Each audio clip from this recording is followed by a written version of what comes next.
Assalamualaikum warahmatullahi wabarakatuh. Perkenalkan, nama saya Ririn Herliana dari kelas TPB dengan NIM 200-174.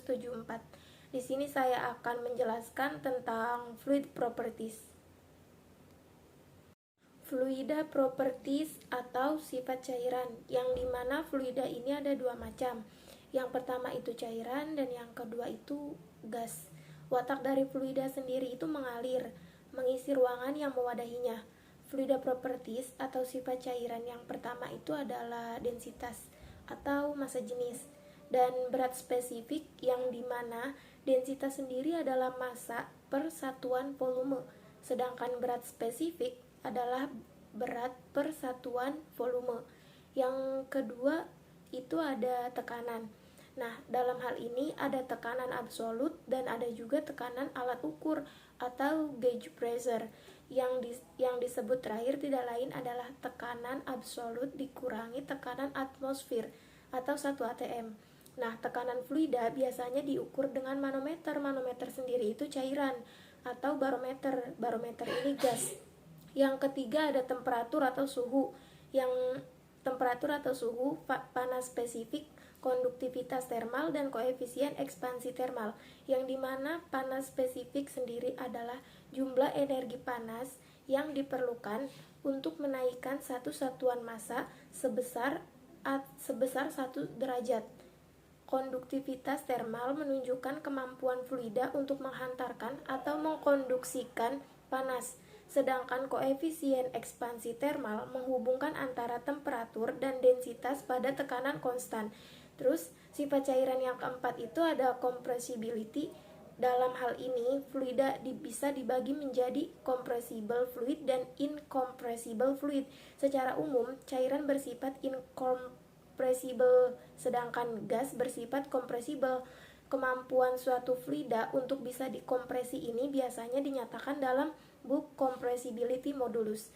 Istilah compressible fluid dan incompressible fluid ini dibedakan dengan istilah compressible flow dan incompressible flow.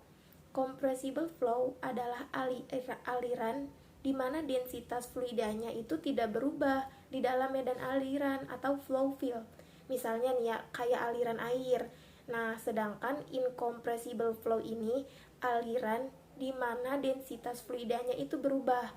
Terus sifat cairan yang kelima itu ada viskositas, yang dimana viskositas ini menunjukkan resistensi satu lapisan atau meluncur di atas lapisan lainnya.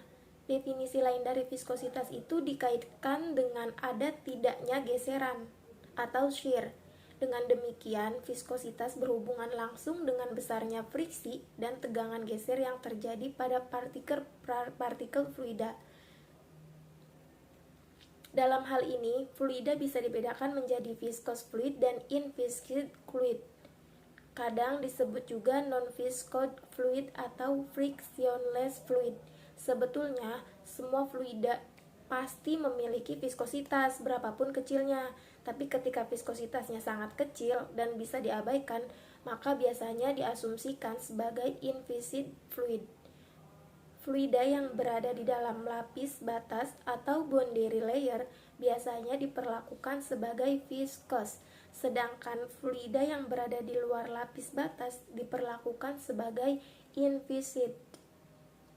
Fluida yang berada dalam lapis batas sebagai akibat dari sifat viskositasnya akan membentuk gradien kecepatan. Nah, pada fluida Newtonian, gradien kecepatan berubah secara linear. Berubah secara linear itu maksudnya kayak membentuk garis lurus terhadap besarnya tegangan geser. Sebaliknya, kalau pada fluida non-Newtonian, hubungan antara gradien kecepatan dan besarnya tegangan geser tidaklah linear. Nah, yang sifat cairan yang terakhir, yang keenam itu ada tegangan permukaan atau surface tension, yang dimana tegangan permukaan ini besarnya gaya tarik yang bekerja pada permukaan fluida. Definisi lainnya itu kayak intensitas daya tarik menarik molekul persatuan panjang pada suatu garis manapun dari permukaan fluida. Dimensi dari tegangan fluida itu kayak gaya perpanjang. Contohnya tuh seperti efek dari tegangan permukaan. Jika misalnya gini, kayak sebuah pisau silet diletakkan secara perlahan di atas air, maka pisau silet tersebut tidak akan tenggelam, karena itu ada akibat adanya tegangan permukaan air. Cukup sekian penjelasan tentang fluid properties dari saya, kurang lebihnya mohon maaf. Wassalamualaikum warahmatullahi wabarakatuh.